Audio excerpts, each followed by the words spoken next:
I'm Jessie Lahosky, Associate Director of Alumni Relations, and on behalf of all of us here at the Tepper School, I'm delighted to welcome you to today's Tepper Webinar Series event. We are committed, as always, to providing the Tepper community access to outstanding faculty, staff, and alumni experts via a multitude of lifelong learning opportunities, and are glad to welcome you back to the virtual classroom today.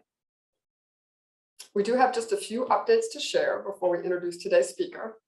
And the first of that is nominations are now being accepted for the 2022 Tepper Alumni Awards. So we encourage you to consider nominating an outstanding alumni peer in one of 5 award categories. Those include the Lifetime Achievement, Service, and for alumni 10 years or less from graduation, we also have the Recent Graduate Alumni and Recent Undergraduate Alumni Awards. Nominations can be made now through December 1st, 2021 by visiting the Tepper School website. We also invite you to mark your calendars for our next webinar and join Professor Robert Kelly on Tuesday, November 9th, as he discusses his latest book, The Critical Path Manifesto. To summarize his presentation, COVID-19 drove home the central problem in most companies, that many employees do not understand the company's critical path, or more so, how the company connects with customers to make money. Every action taken in a company must be in reference to its impact on this path. Star performers get on the company's critical path, focusing almost exclusively on the company's economic success, adding value and making themselves indispensable. As you may know, it is your support that allows us to further our academic mission. We ask that you consider making an annual gift to support our Tepper community and help to ensure that we can continue to provide programming like today's webinar. I'm now delighted to introduce our faculty speaker for today's webinar, Dr. Laurie Weingart. She is the Richard M. and Margaret S. Cyert Professor of Organizational Behavior and Theory at the Tepper School of Business. Notably, she served as CMU's interim provost from July 2017 to December 2018. Within the Tepper School, she's also previously served as Senior Associate Dean of Education and as Director of the Accelerate Leadership Center. Her research examines negotiation, conflict, and innovation in interdisciplinary teams. And she has published over 70 articles and book chapters related to management, economics, and social, industrial, and cognitive psychology fields as well. Dr. Weingart has previously served as chair of the Conflict Management Division of the Academy of Management, the president of the International Association for Conflict Management, and the founding president of the Interdisciplinary Network for Group Research. She also served as co-editor of the Annals of the Academy of Management. She earned her PhD in organizational behavior from the Kellogg School of Management at Northwestern University and her undergraduate degree in industrial organizational psychology from the University of Illinois, Urbana. Welcome, Dr. Weingart, and we'll turn things over to you now.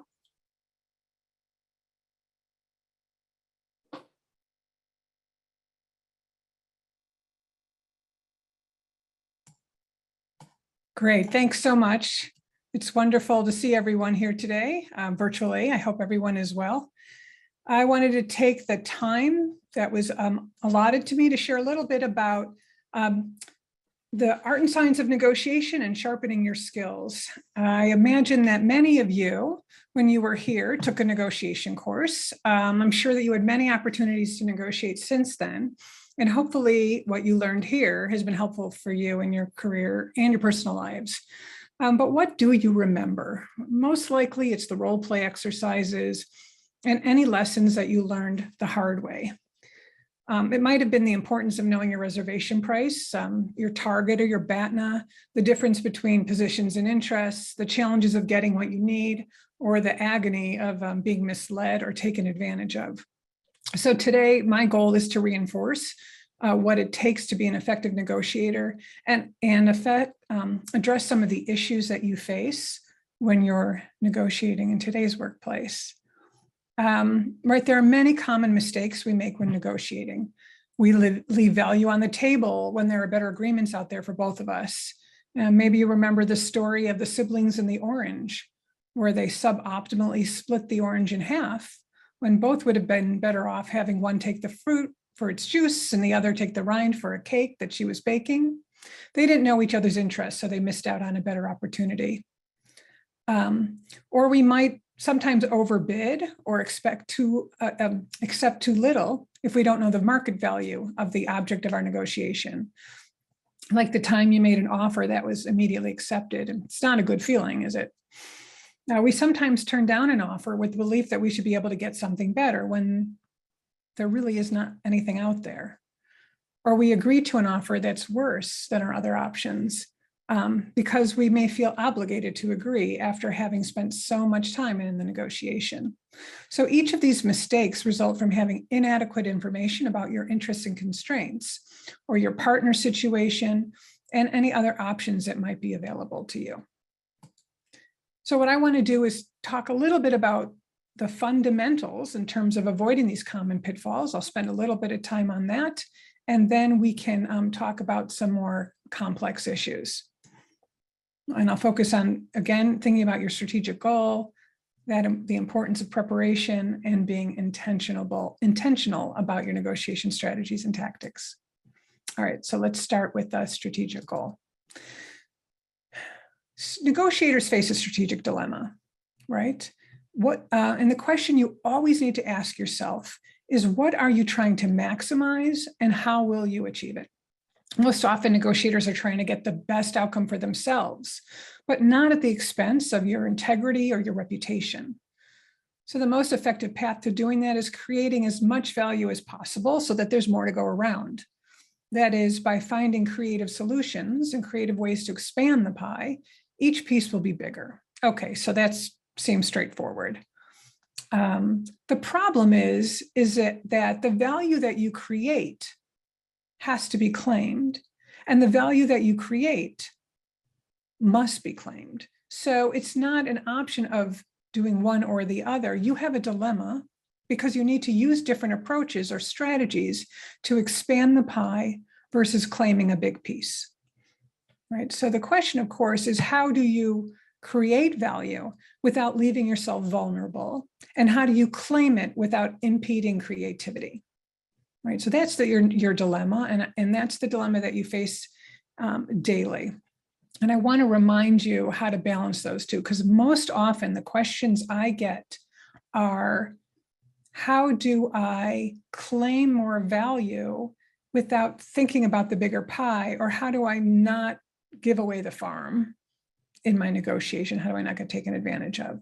Right. So we think about this dilemma between creating and claiming value.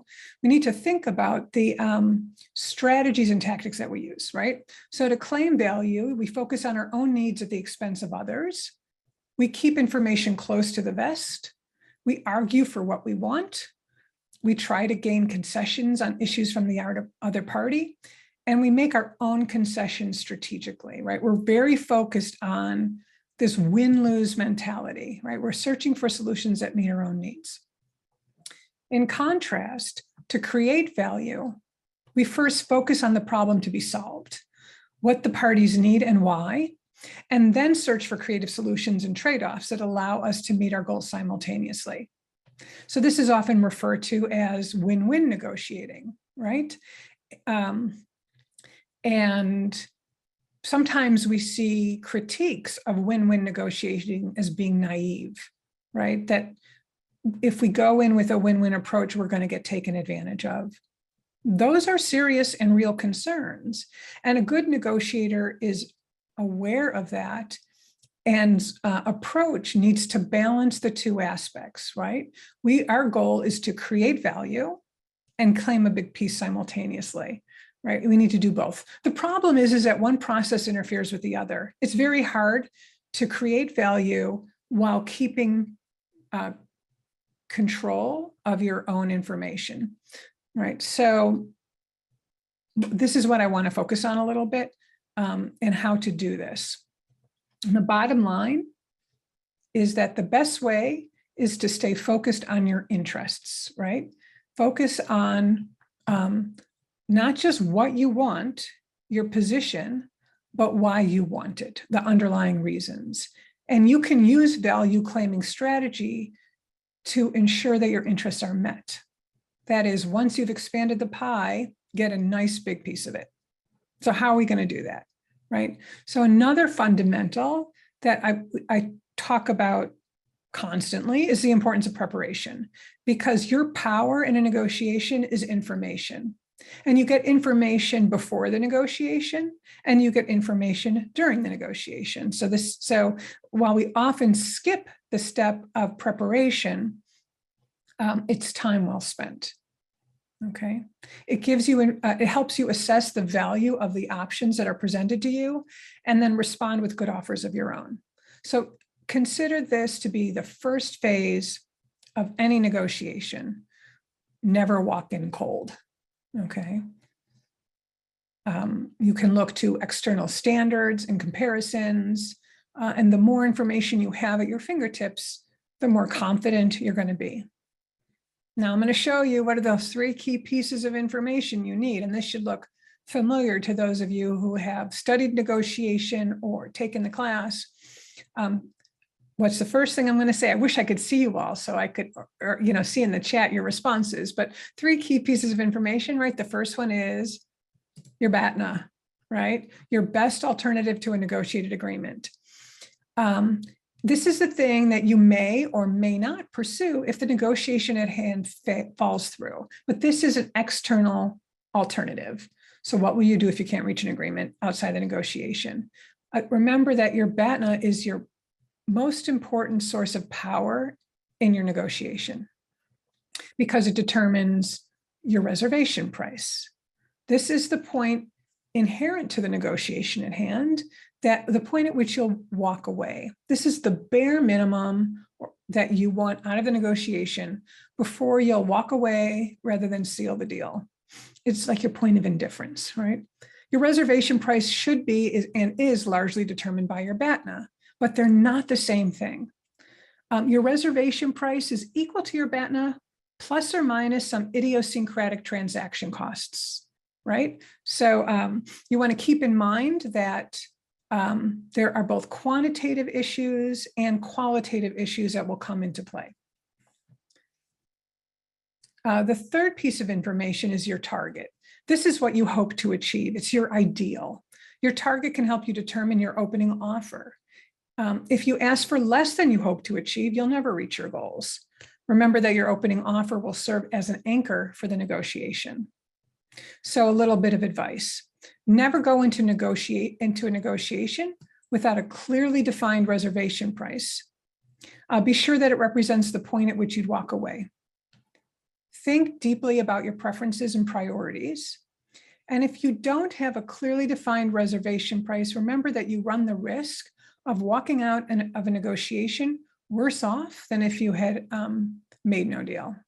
So you want to be very careful. All right, so these are the fundamentals of preparing for a negotiation. It's the starting point.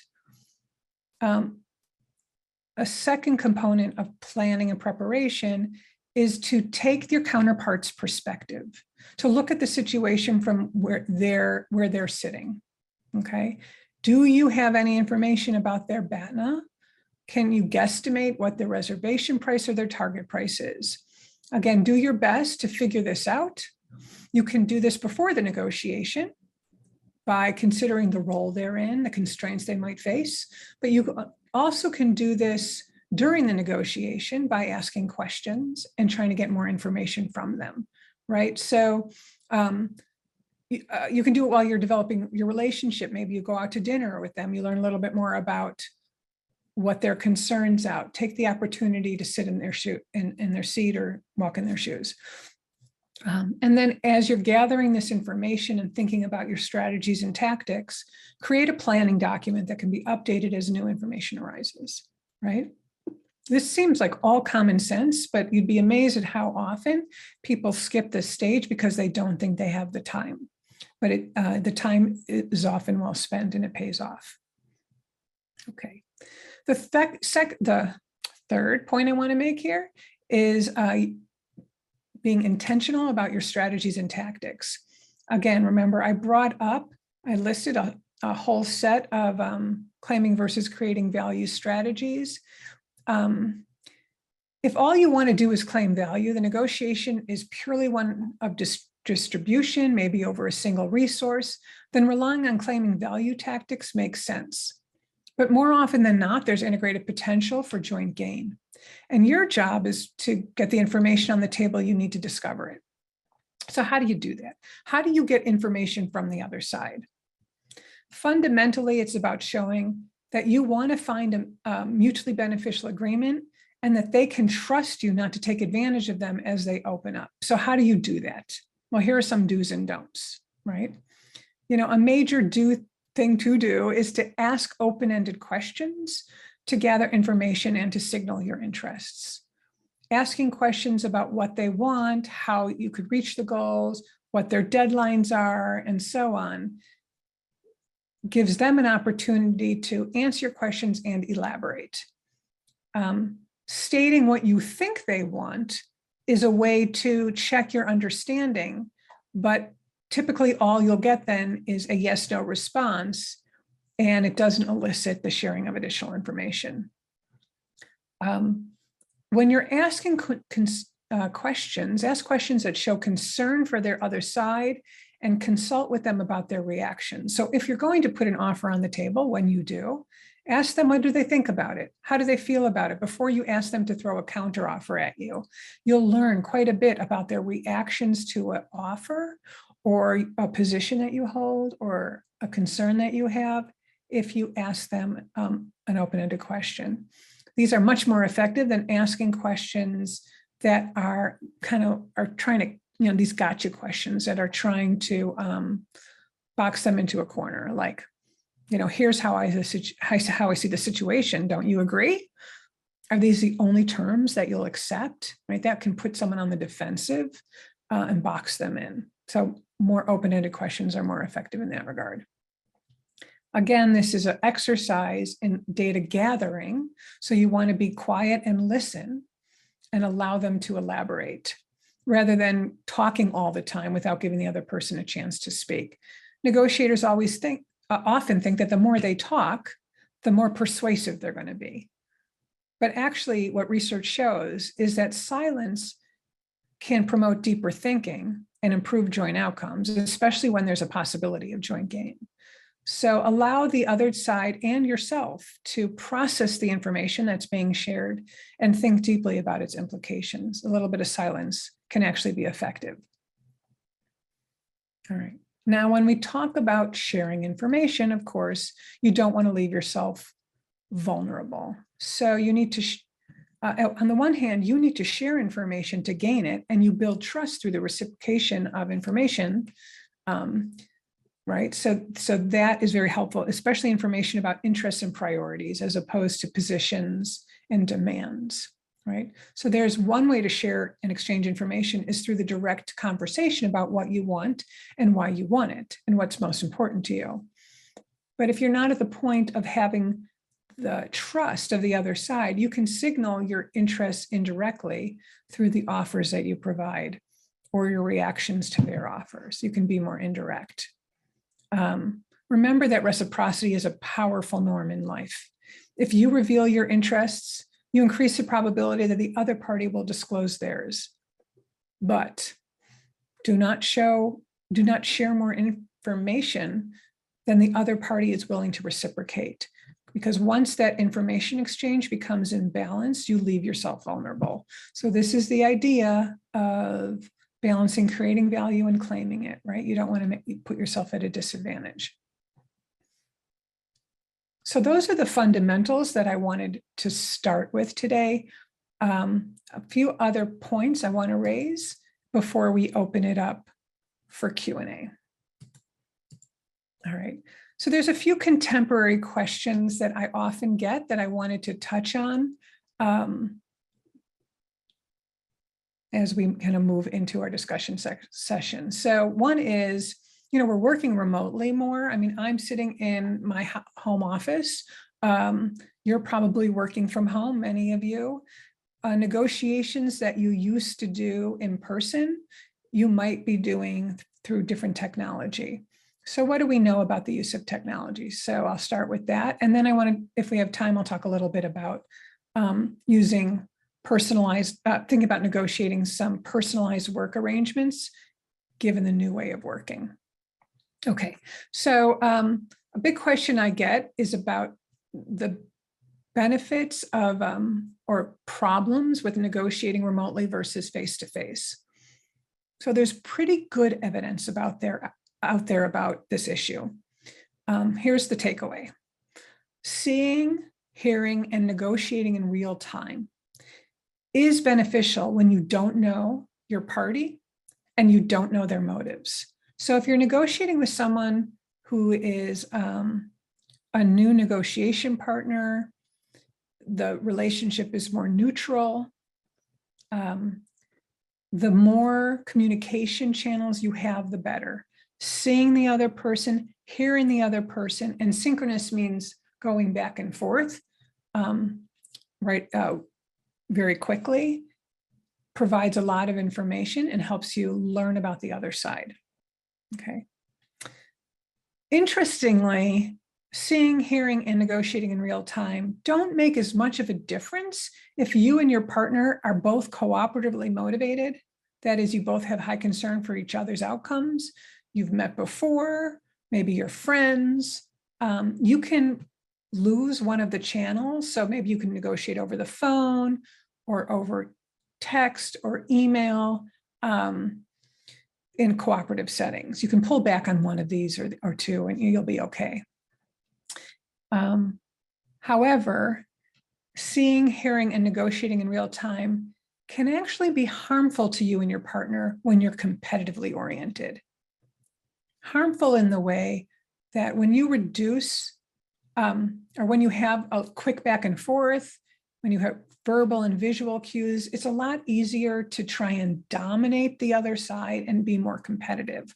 When you peel these away, people have less avenues to try and dominate the other side, to compete, and tend to be then more likely to discover joint gain.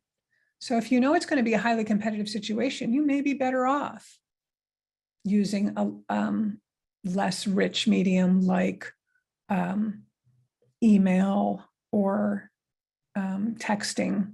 What's interesting though, the research on using video conferencing shows that there's not a big difference in negotiating via video conferencing versus face-to-face, except that when you are in the same physical location, it's a little easier to develop a connection with the other side. So it does help the cooperativeness in that regard.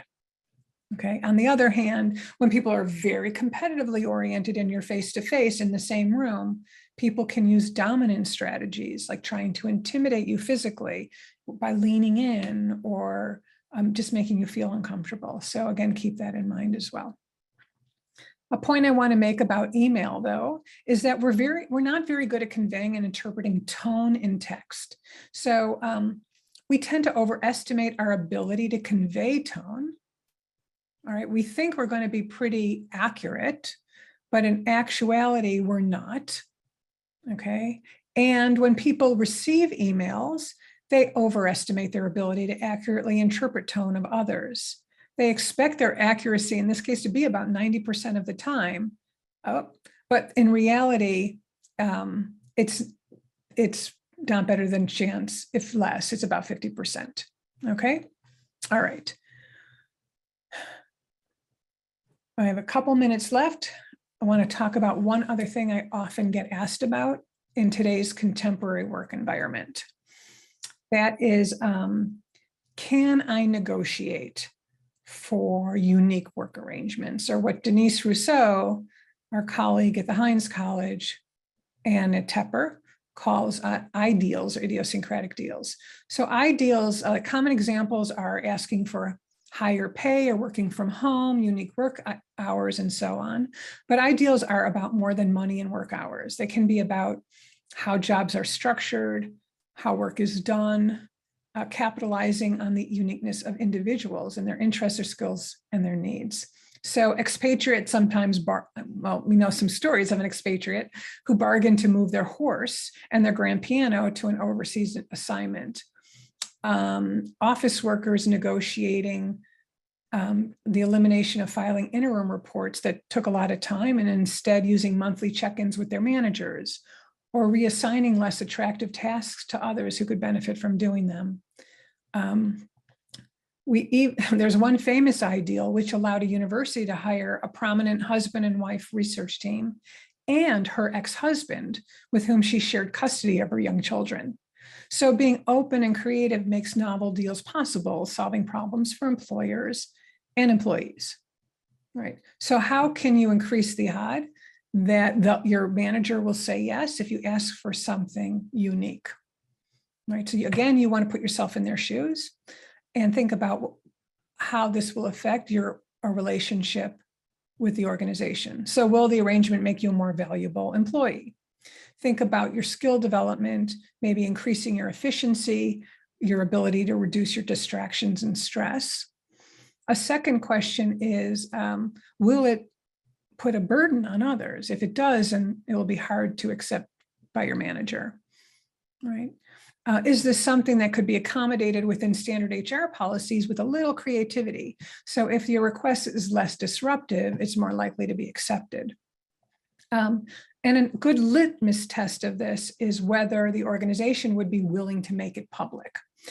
If not, the request probably won't fly, right? An example of this, one company that we know of wanted to move this is the expatriates manager's family overseas. It included, in this case, his mistress and her horse. Both the mistress and the horse serve an example of managerial excess here and favoritism, and resulted in resentment from others when it became public. This company actually did it. It was in Europe, not the US. So remember, the could you make this public test. So if this is within the stated values of the organization, it's more likely to fly. If it's something that they would want to hide or keep secret, it's less likely to. So with that, I think we still have, well, I guess we have a good amount of time left for questions. Maybe I'll wrap it up here and see what we've got. Thank you so much for the wealth of information shared. And yes, we do have some questions. Questions are coming in both live on the chat, and we had a good number of questions come in as part of the registration. So taking a look here, sort of circling back to the beginning of your presentation when you were outlining those key 3 steps, we do have a question from one of our live attendees on the topic of BATNA. And that is, existence of BATNA is definitely a strong boost to negotiations as a benchmark to compare possible outcomes of the negotiation in question. However, how does a negotiator set a benchmark? The negotiation they're having is the first one. In other words, from where and how does BATNA materialize? Mm-hmm. Great question.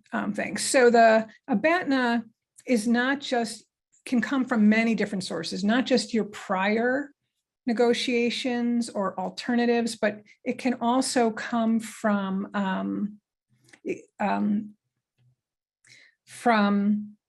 other types of hypotheticals or reaching out to others. So I want to differentiate again from the reservation price versus the BATNA.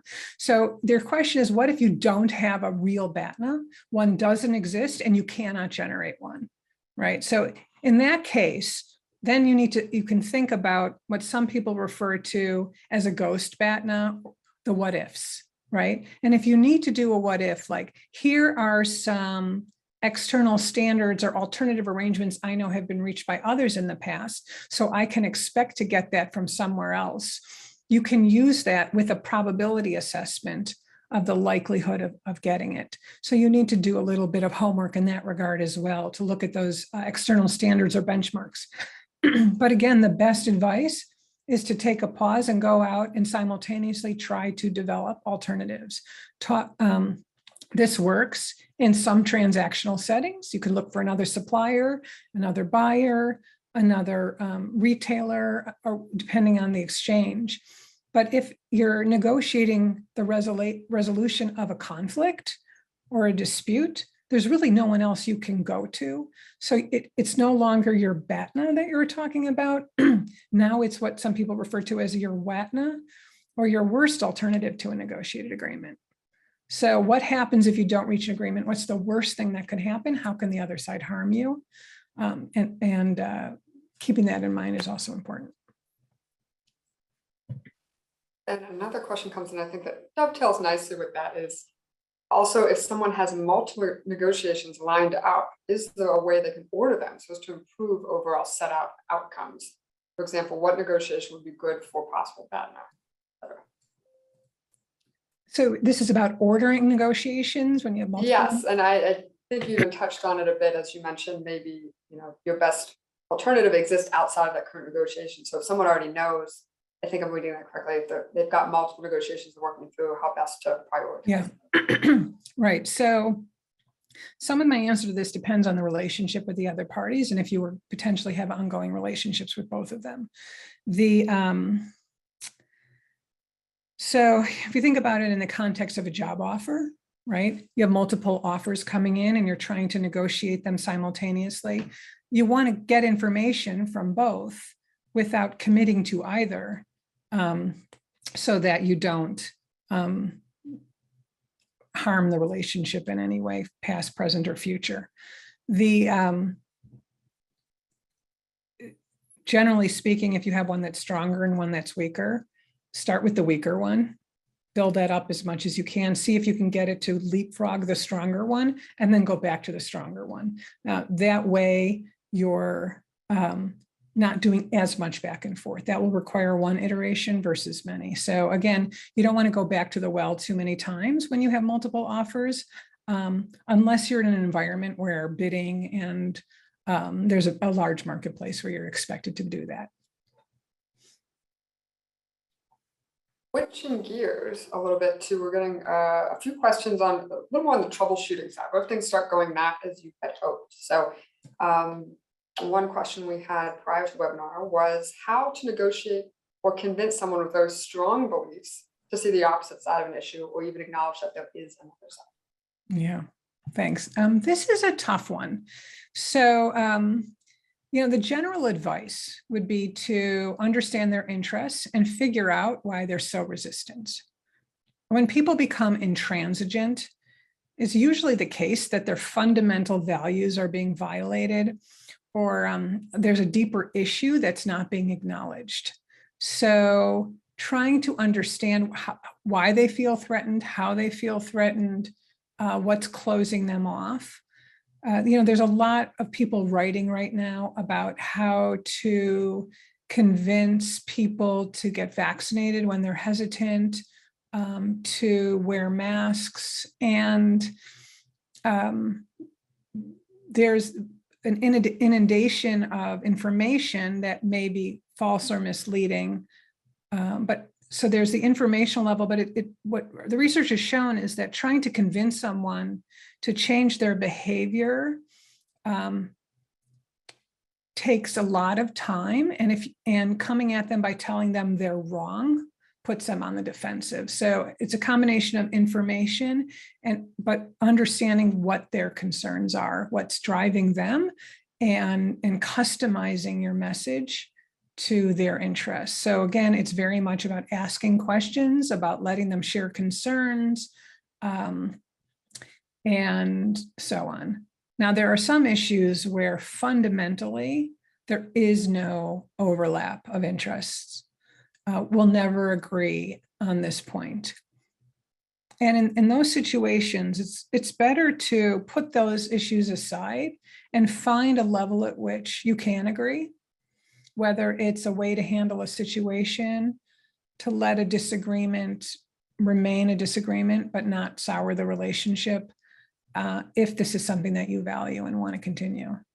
So it's easy to talk about these in generalities. It's harder, I know, when we get to very specific situations. I know it personally, this is something I think a lot about in my research on conflict and conflict resolution, because oftentimes the most difficult conversations and difficult conflicts we have are these that are embedded in underlying values and where people feel threatened. Going a little away from the troubleshooting questions, because one comes in nicely about the idea of using information to find that spot. We have a question here. In a situation where you've never met in person with someone you are trying to form an agreement or partnership with, would the data suggest doing an introductory meeting in person to gain rapport, and then consider the follow-up being more successful using technology later in the process? Yeah.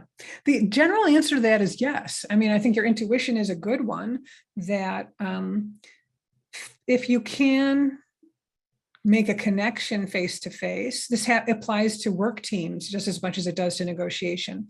In the formation stage, if you can get a group of people together to socialize, to meet one another, to interact in a more personal way, the work is easier later on because you're developing rapport, you're developing trust, you're developing insight into the background and working conditions and concerns of the other party. So in global teams, for example, it's really great to visit your counterpart's location just to get a sense of where they work, so they can host you, you can spend some time. So then later when you're negotiating with them or trying to resolve a conflict or design a feature in a product, you have a better understanding of who they are and where they're coming from.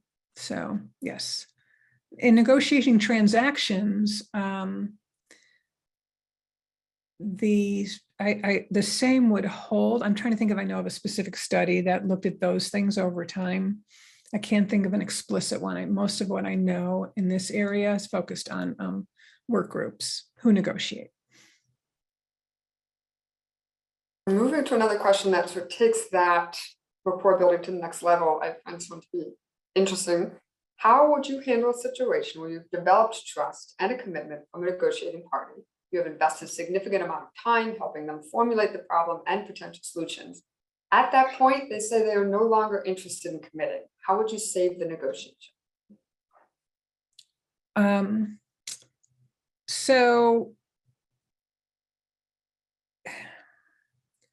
when that happens, it's usually because they've developed a better BATNA, right? So they might have used your offer as leverage for another one. It's kind of the flip side of the question that was asked earlier of negotiating with multiple alternative parties. And so the question you want to ask yourself is it worth closing the deal? Or is this an escalation of commitment that, well, we've gotten this far, you said yes, now they've reneged on the agreement. Maybe, I'm assuming nothing was in writing, nothing was legally binding. Am I willing to throw more resources against this? Is this a bluff? You can try to call the bluff. So there's a lot of assessment you need to make. But my sense would be you need to ask this direct questions of, tell me why. Do you have an alternative offer? What's going on? Just get some information about it.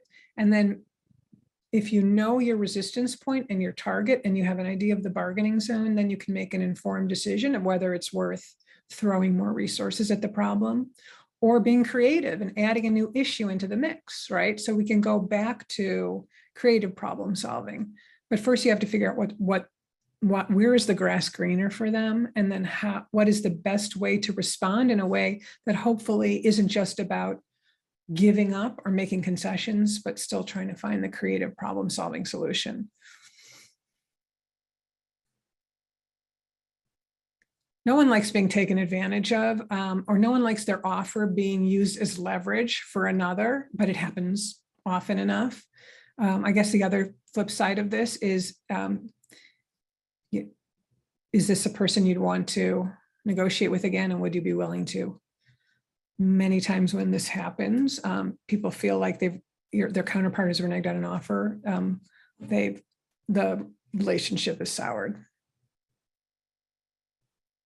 One of the questions we received prior to the presentation, I feel it could fit into this scenario, which is how do you negotiate now with supply chain? Such a mess, and much of the power with the suppliers. Right. This was an interesting question because the phrase at the end of the question, yes, supply chains are a mess and all the power is with the supplier. I think disruption to the supply chain is a shared problem because suppliers are losing money left and right because they can't meet demand. They have the power, certainly, in deciding what customer orders will be fulfilled first. And so with that in mind, I think the ideal thing is to figure out their decision-making process for fulfilling orders in that regard and what you can do to satisfy their interests. So can you increase your standing amongst their customers? Can you meet some other need of theirs in a creative way as a trade-off? Is there some, again, creative solutions in terms of raising your standing amongst the set they're dealing with? Talking to people who are dealing with this, including a family member I have, it is a daily struggle in trying to fulfill orders and trying to make those trade-offs. And sometimes maybe on the outside, it looks like these decisions are being made rationally. But what does rational mean and what are the decision rules being used, I think are constantly in flux because everybody's trying to cope with the upstream issues. So I hope that answered the question. There's a lot of ways to come at it. Continuing on with some of the more sort of practical real life examples, one of the questions we have live here is, suppose you've been asked by your boss to do something. How do you best transform this request into a negotiation opportunity? It depends a lot of what the something is. So I'm going to have to make a lot of assumptions in that question. So I think if you want to negotiate over it, my assumption is either this is something you don't want to do or don't have the bandwidth to do, right? So there's or it's not a good use of your time, whatever, like there's some resistance on your point. This speaks to, all right, so now I'm going to kind of move it in a direction of other work I'm doing right now, focusing on this idea of negotiating your work and tasks that are both help advance your career and those that don't, and being aware of the distinction between the two. When someone asks you to do a job that we call non-promotable, does not advance a career, it's usually something that needs to be done. And it's nobody's job to do it. So being able to, and if you're the one who constantly gets asked to do these things, you really need to take a close look at what you're doing, what other people are doing, and find ways to make trade-offs. So if I'm being asked to do something that another service task, take another job candidate to dinner, write a report that's not within my job scope, I want to make sure my manager knows that all the other things that I'm doing, and that if I'm going to pick this up, then something else needs to come off my plate. So you're making it, again, a shared problem, that it's not you're saying no, but you're saying we need to talk about this and look at my overall portfolio of work. Another way to think about it is to look to your peers to see how the work is being spread around, to see if people are being asked at equivalent rates. And if not, make suggestions of other people who could pick up the work who are now currently doing it. And then a third suggestion is maybe there's someone who could actually benefit from doing the task. That even though it doesn't benefit you, you might have done this thing 10 times. You put the slide deck together. You already know how to do it. That's why they're asking you to do it. But it's really, let's make this an opportunity for someone else to demonstrate their strengths, maybe someone in a lower level of seniority, and so on. So it's maybe a little risky for the manager to go to the other person, but in the long run, it'll pay off. So again, thinking about the interests of your manager, yourself, making it a joint problem. I talk about this, and maybe I'll use it as an opportunity to bring in the issue of gender, because women do tend to get asked to do more of these non-promotable tasks than do men. And so this is an imperative for women and their organizations to fix this problem. I'm been doing research in that area. This isn't the topic of today's talk, but is something that we've written a book on that's coming out in May on gender non-promotable work. The title's still in flux, but it will be something along the lines of the Say No Club, how to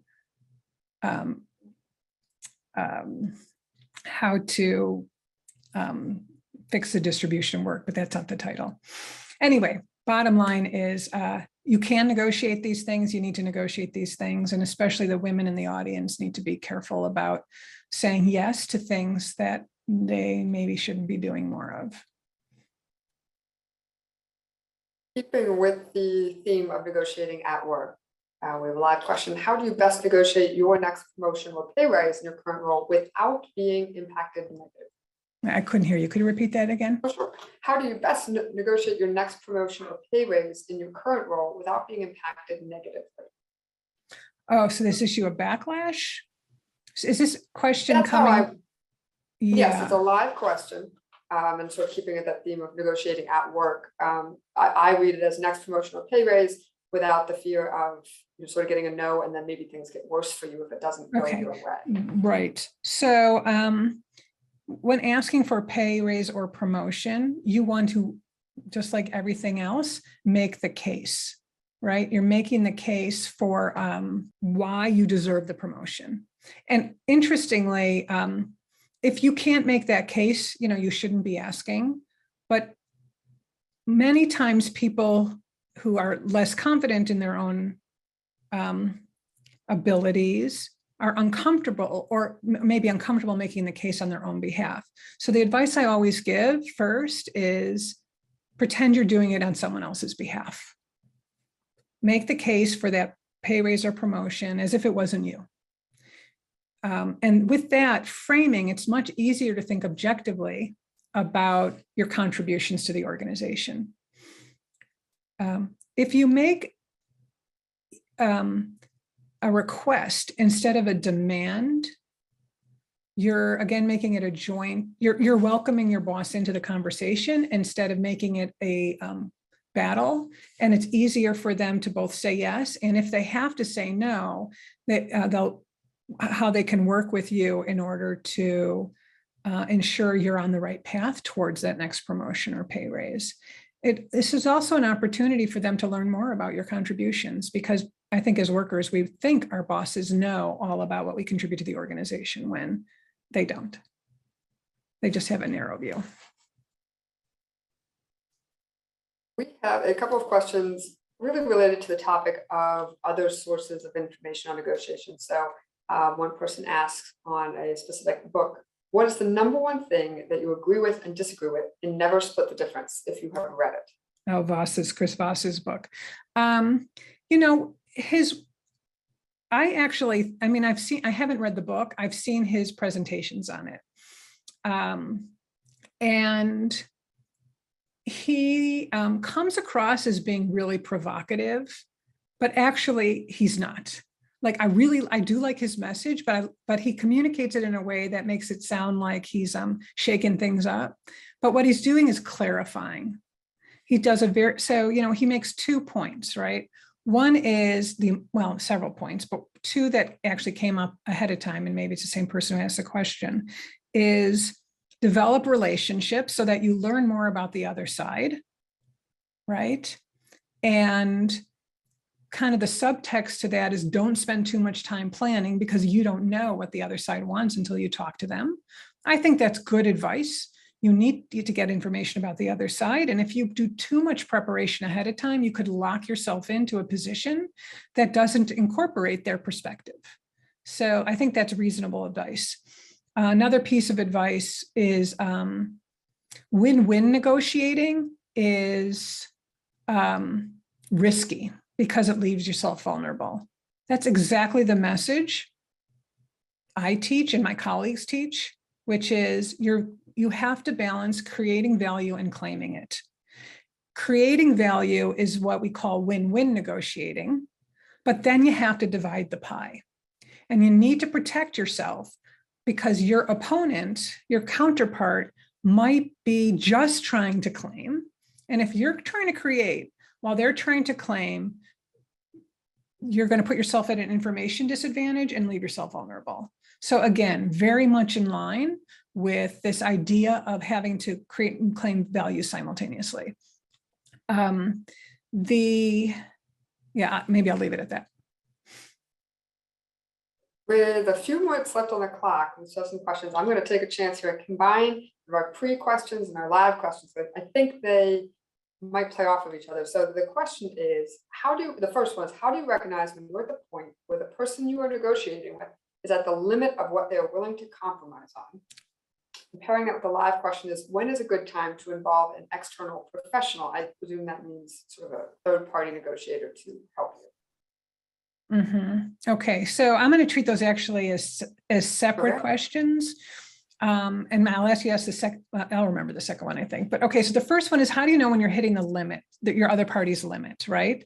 So a limit maybe inside or outside the bargaining zone, right? So how do you know when it's time to stop and say, okay, we're at an agreement? So if we're inside the bargaining zone, so it's within your acceptable range of agreements, that you'll probably see the following from the other side.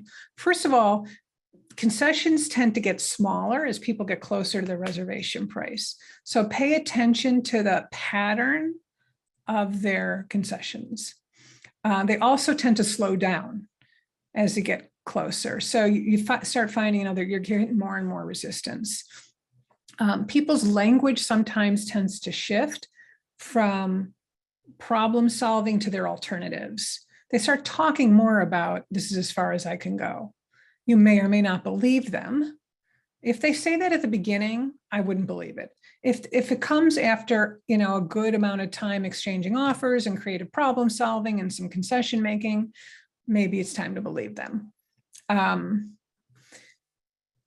So if you feel like you're hitting their resistance point and it's not an acceptable outcome for you, so you're outside the bargaining zone from your perspective, it's time to switch strategies, right? Start asking some questions again, try a whole new novel package, see if there's more value to be gained by adding an issue to the mix. Again, see if you can kind of break the current frame and reformulate it in a way that might work as well for them, and maybe as good or better for you. Second question is when to bring in a mediator, right?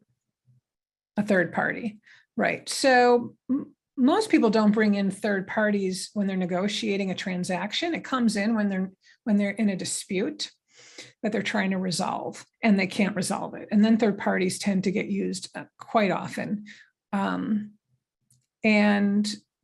So, general rules of thumb is when emotions get high, where people are not listening to each other anymore, when there's not trust between the parties, but the parties do trust a third party independently. So you're willing to allow this person to synthesize what's being heard, facilitate the conversation, maybe talk to each party separately before bringing them together. That can help. Most often in organizations, we go to our managers to mediate our negotiations or disputes. And as a manager, this is a skill set you want to develop as well. And something, I always, we talk a little bit about when I teach the class, but a skill set I also suggest everybody develop. A question here, so I'd say maybe even the opposite of heated conflict. How do we deal with negotiation situations when we're being ghosted and the person is not interested in communicating? Find somebody else to negotiate with. So again, we need to distinguish between a transaction and a dispute. If it's a transaction, you want to develop other transaction partners that you can negotiate with. If somebody doesn't want to negotiate with and they won't even respond to your messaging, then move on, right? However, ghosting is typically more of an issue when there's interdependence between the parties. It can be a power tactic in that regard, right? So I'm going to ignore you so that you feel less powerful. And then I get more control of the situation. And then when you're feeling vulnerable, I take advantage of you. It's a contentious tactic. It's one to be aware of. And I think if you can modulate your own emotional reactions to it, that's helpful. So that said, in negotiations, I won't talk about ghosting, but when a party won't come to the table when there's a dispute, And this is an opportune time to use more contentious tactics, more power tactics. If you can use your power to get them to the table, right? So if you can force them, pressure them to come to the table to negotiate with you, that can be an effective use, but you need to be able then to pivot away from it once you get them to the table to start focusing on their interests. We are reaching the end of our time, so I want to allow you a minute or two if you have any parting thoughts to share. Sure.